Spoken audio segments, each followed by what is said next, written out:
That internet money of yours will never amount to anything real, my dad said, clinking his beer bottle against my uncle's. The backyard broke into laughter. Another family get-together, another roast of Eli Granger.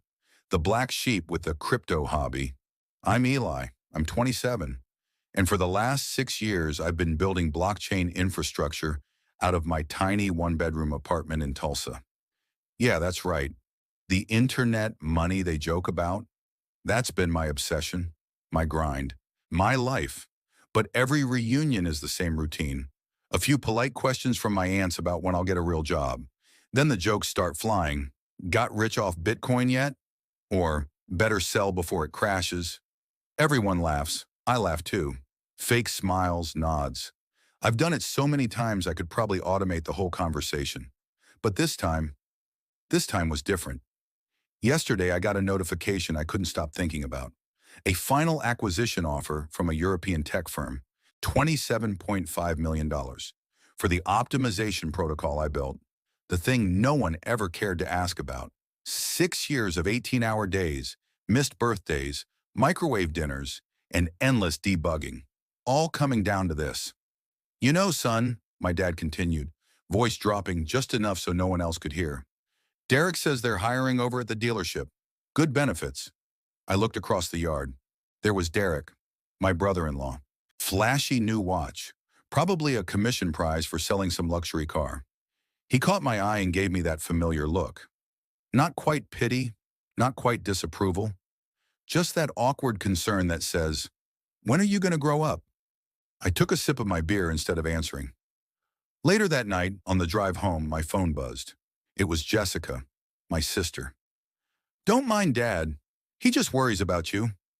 I didn't answer. Just tossed the phone onto the passenger seat and kept driving. I wasn't ready to tell them. Not yet. They didn't need to know. Not today. When I got home, I opened my laptop. There it was again. Wire transfer pending.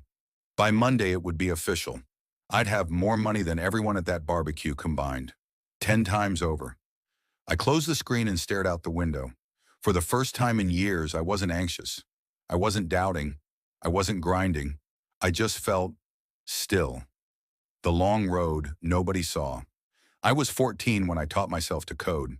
My mom had picked up a beat-up laptop from a garage sale, probably for $30. It barely ran anything, but it was enough. I'd stay up until 3 a.m., soaking up every tutorial I could find. Loops, functions, APIs. I was obsessed. My parents figured it was just another phase. Like the telescope I used twice during my astronomy obsession. Or my short-lived dream of going pro on a skateboard. "He'll grow out of it," they'd tell relatives whenever someone asked why I was glued to a screen all day. But I didn't grow out of it. I finished high school, got a partial ride to state, and enrolled as a computer science major. Everything was lining up. I was supposed to intern, graduate, get an entry-level job, and ride the corporate wave until retirement. But in my junior year, I stumbled into blockchain. It wasn't just hype to me. It was an entirely new way to think about trust, security, and digital ownership. So I dropped out. My dad didn't speak to me for 3 months. My mom cried. Jessica tried to mediate, but eventually gave up when the family reunion awkwardness became too exhausting. "I just don't understand why you'd throw away a degree," my dad finally said, when he decided to acknowledge my existence again. "Your grandfather spent 40 years in the oil fields so his kids could go to college." I tried explaining. Decentralization, smart contracts, peer-to-peer finance. But within minutes, their eyes glazed over. I might as well have been reading them the ingredients of a shampoo bottle in a foreign language. So I stopped trying. Instead, I buried myself in code. My friends were getting engaged, buying homes, going on honeymoons. I was living on ramen, energy drinks, and the constant hum of my secondhand monitor. I worked until my fingers cramped, solving niche problems in blockchain protocols, writing white papers nobody read, until one day, somebody did. The white paper that changed everything about 8 months ago, I published a white paper. It wasn't flashy. It didn't promise to revolutionize the world. It just solved a problem I'd been working on for over a year. a way to optimize blockchain transaction speed and reduce redundancy in consensus mechanisms. 3 days later, my inbox exploded. Dozens of venture capitalists, technical advisors, a few sketchy influencers. But one message stood out. Allison from Vertex Capital. We got on a call. Your optimization algorithm is groundbreaking, she said. Have you thought about what this could be worth? I hadn't. I wasn't even trying to monetize it yet. I was just building because I had to. 3 weeks later, my first acquisition offer, $3 million. I turned it down. 6 weeks after that, $8 million. I said no again. Then Jessica called. Dad's having some health stuff, she said. Nothing serious yet, but he might need surgery. I asked if they needed money. She hesitated. We'll figure it out. That night, I stared at another email. $15 million this time. The kind of number I used to dream about. But all I could think was, what's the point of building something valuable if I can't even help the people I care about? The decision that changed everything. 2 days before that backyard reunion, I sat in a virtual boardroom with 5 European executives. After months of due diligence and 7 negotiation rounds, they gave me their final offer, $27.5 million, plus a 2-year consulting contract, $180,000 a year. We need your answer today, the CEO said. I asked for an hour, walked around the neighborhood. Kids were playing basketball in driveways. Dads were manning grills. Moms were sipping iced tea on porches. Everyone looked normal, visible, accepted. I lived in a world they didn't see, and maybe never would. When I got back, I signed the contract, but it didn't feel like a win. It felt lonely. I stared at the screen, $27.5 million richer, and no one to tell. The next day at that backyard reunion, I looked around at my family laughing at my internet money. It hit me then. They weren't mocking me because they didn't care. They just didn't get it. Their world was made of things they could touch and measure. Commission watches, job titles, health insurance, Derek's shiny new car, my cousin Kyle's management badge. I thought about pulling out my phone, opening my banking app, and showing them the wire transfer. See?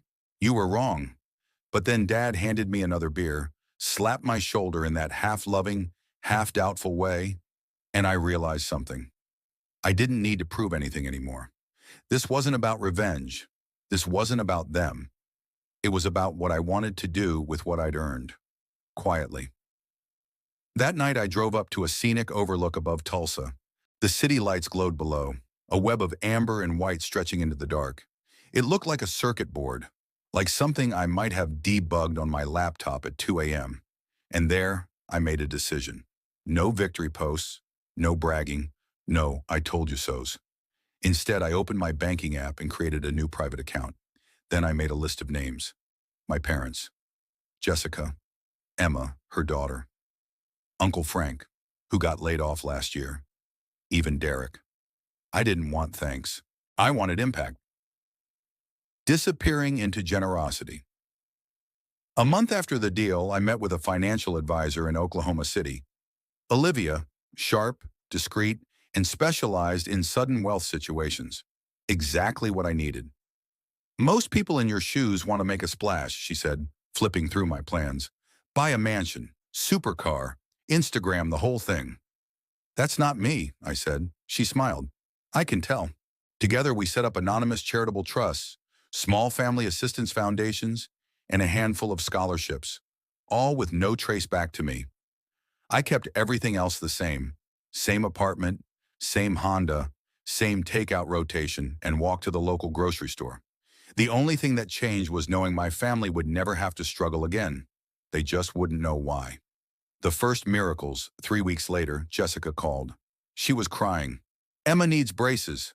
Dad's surgery's getting closer, and Derek's commission just got slashed. I don't know what to do. I can help, I said, already planning the grants. Thanks, but she hesitated. Dad doesn't want charity, especially from you. He thinks you need to focus on getting a stable job. That stung more than I expected. Even with $27.5 million in the bank, I was still the screw-up to him. What did you tell him? I said I wouldn't ask you, she admitted. I'm only calling because I'm desperate. After we hung up, I sat in silence. The irony of it all was almost laughable. The next day, she called again. Her voice was full of disbelief. "You won't believe this. A foundation just called about a community grant for families with medical needs. They're covering Dad's entire surgery." "That's amazing," I said, keeping my voice steady, knowing full well the foundation had been created yesterday. By me. And Emma. She qualified for a full orthodontic scholarship.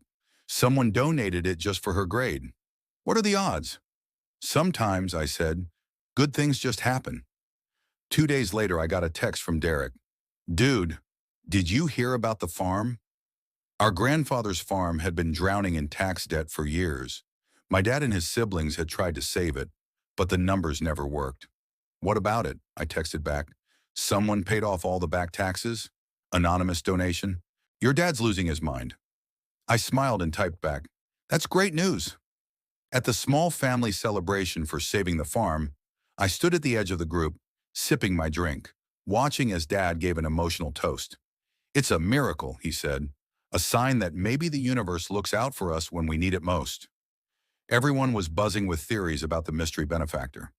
"Maybe it was Kyle?" my aunt asked. "He's doing well at that management job." "Could be one of those tech billionaires," Derek offered, shrugging. "Random acts of kindness, right?" Then my dad looked right at me.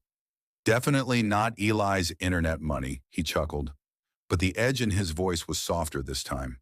I raised my glass, smiled, and said nothing. The bonus that changed everything again. 3 months after signing the deal, Allison from Vertex Capital called again. "They're integrating your protocol earlier than expected," she said. "The results are outperforming projections. Your earnout just tripled." Just like that, my net worth leaped again. What had started as $27.5 million was now nearing $40 million. I thanked her and hung up. The apartment around me looked exactly the same. Walls still bare, the same lumpy couch, the same stack of programming books on the shelf.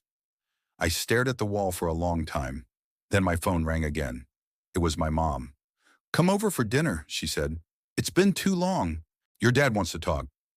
When I got to their house, the same one I grew up in, something was off. Everyone was polite, but there was a strange tension in the air. After dinner, Dad finally spoke up.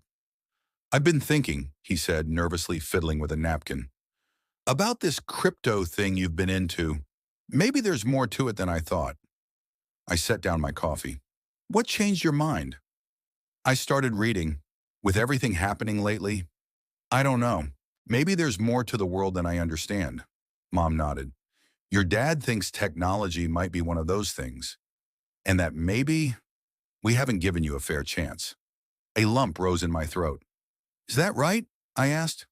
"I still don't get it," Dad admitted. "But I'd like to, if you're willing to explain again." So I did.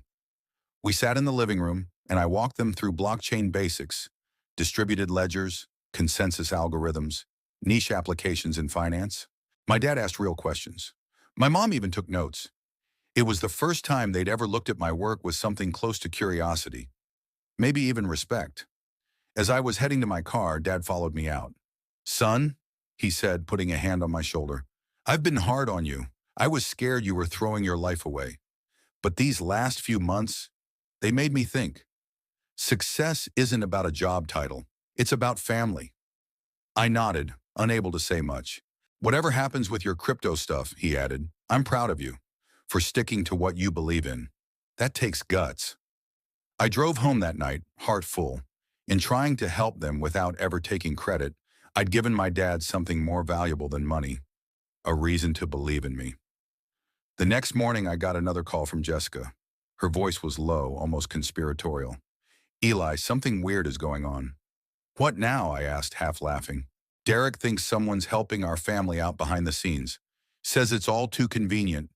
Dad's surgery, Emma's braces, the farm, and now he just got a job offer at another dealership with better pay.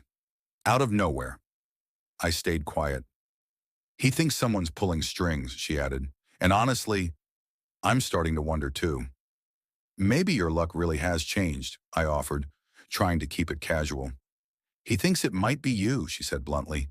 "Says you've been acting different. calmer, like someone who doesn't have to worry anymore. That caught me off guard. Derek might not know a blockchain from a blender, but he could read people better than most. For the first time, I wondered if staying anonymous was the right move. Strategy check. 5 months after the acquisition, I met with Olivia again. The anonymous approach is working, she said, reviewing the disbursements and grant reports. But there's a problem. Let me guess. The pattern's showing? She nodded. Your family's smart. They're starting to connect the dots. You have three options. 1, keep going anonymously, but slow down the timeline. 2, formalize everything into a transparent family trust with privacy clauses. 3, tell them the truth. I didn't respond right away. What's stopping you? She asked. I think I'm afraid, I admitted. At first, I didn't want to rub it in their faces. Now, I'm scared it might change how they see me. Money does that, she agreed, but honesty can change it too. I left the meeting still unsure, but later that night, I came to a decision. I'd split the difference. Create a family trust, but roll it out gradually, starting with the one person who deserved to know first. Jessica. The reveal, I texted her the next morning. Coffee downtown. Need to talk. Not urgent, just important. You're scaring me, she said when she arrived. You never asked to meet like this. I handed her a manila folder across the table. What's this? She asked. A trust fund. For Emma's education. She flipped through the pages. Her eyes widened. Eli, this is millions. I sold the project, I said, 5 months ago for $27.5 million. Her coffee cup stopped halfway to her lips. Say that again? I told her everything. The acquisition, the consulting gig, the anonymous donations, all of it. She listened, blinking hard like her brain was trying to reboot. When I finished, she shook her head, stunned. All this time, while Dad was still trying to get you a job at a car lot, I didn't want it to be about me, I said. I just wanted to help. You're unbelievable, she said, but she was smiling. I need your help, I added. I'm setting up a bigger family trust. I don't want a grand reveal, just a gradual shift in how everyone sees this whole thing. If they understand what blockchain really is, what I really built, maybe the money won't be the only surprise. She reached across the table and squeezed my hand. You always were the quiet, complicated one. Slowly, surely. Over the next few weeks, Jessica helped me build the bridge. She started dropping casual articles into family chats about blockchain startups, crypto billionaires, the growing influence of DeFi. She nudged Derek into learning about crypto so he could explain it to Dad at dinner. I'd chime in here and there, just enough to plant curiosity. Then came the idea of a family financial planning session under the pretense of preparing for the farm's long-term future. I brought in a different advisor, not Olivia, to speak generally about trusts and planning. No fireworks, no drama, just perspective. Something was shifting. I could see it. They were starting to believe that what I did, what I built, was real. The big moment. Jessica called me one afternoon. Emma's middle school is doing career day, she said. I think you should speak. Me? You sure? Last time I gave a talk, Dad asked if I needed flashcards. It's time, she said. Career day fell exactly 6 months after the deal was signed. Jessica arranged for our parents to be there to support Emma. Derek came too, probably out of curiosity more than anything. I stood in front of a classroom full of 12-year-olds, teachers, and parents. Took a breath. 6 years ago, I began. I dropped out of college to build something no one around me understood. They thought I was making a mistake. I glanced at my parents. They worried, and I get it, because most days I worried too. I was working on a blockchain protocol, a way to make crypto transactions faster, safer, and more efficient.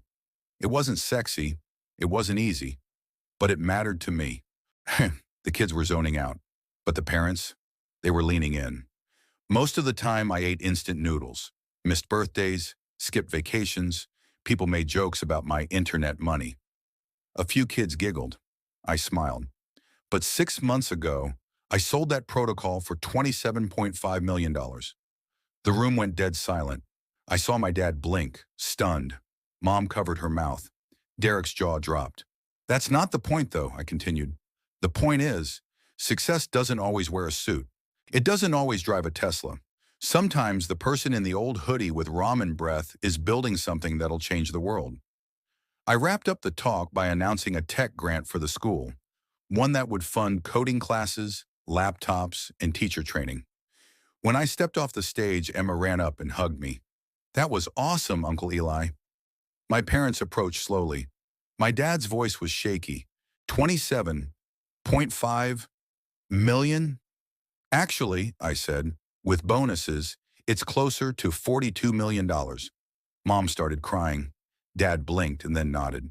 The surgery, the braces, the farm. I nodded. I wanted to help. That's all. Derek shook my hand. "I knew something was up," he said, laughing. "Didn't think it was this. Man, I've been offering you car dealership jobs." "They were good offers," I grinned. "Just not my path." Full circle. 2 weeks later, I helped Mom and Dad move into their new home, a cozy one-story place near Jessica and Emma. Easy on Dad's knees, paid for through the family trust. "Still don't totally get what you built," Dad said, carrying a box of fishing gear. "But I'm trying." "That's all I ever wanted," I told him. He paused, looked me in the eye. "I'm sorry I didn't see it sooner." "You couldn't have known," I said. "Maybe," he nodded, "but I could have trusted you more." That night, the whole family gathered for dinner on the back patio. Derek was showing off his online coding class sign-up. Jessica had quit her job and launched a small financial planning firm, funded by me, to help families navigate the same struggles we had. Emma was showing Mom how to buy Bitcoin on her phone. I stood at the edge of the yard watching, not rich in the flashy sense, but full. My phone buzzed. It was an email from Allison. Another company wanted to license my protocol. Triple my current consulting rate. I smiled, put the phone back in my pocket. It could wait. "Everything okay?" Dad asked, walking over. "Just enjoying the moment," I said. He nodded, placing an arm around my shoulder. "Your grandfather would have been proud. Not because of the money, but because you stuck with it. That takes real guts." "I learned that from you," I said. "Well," he smiled, "come on back to the table. Your mom wants to know if she should buy Ethereum next."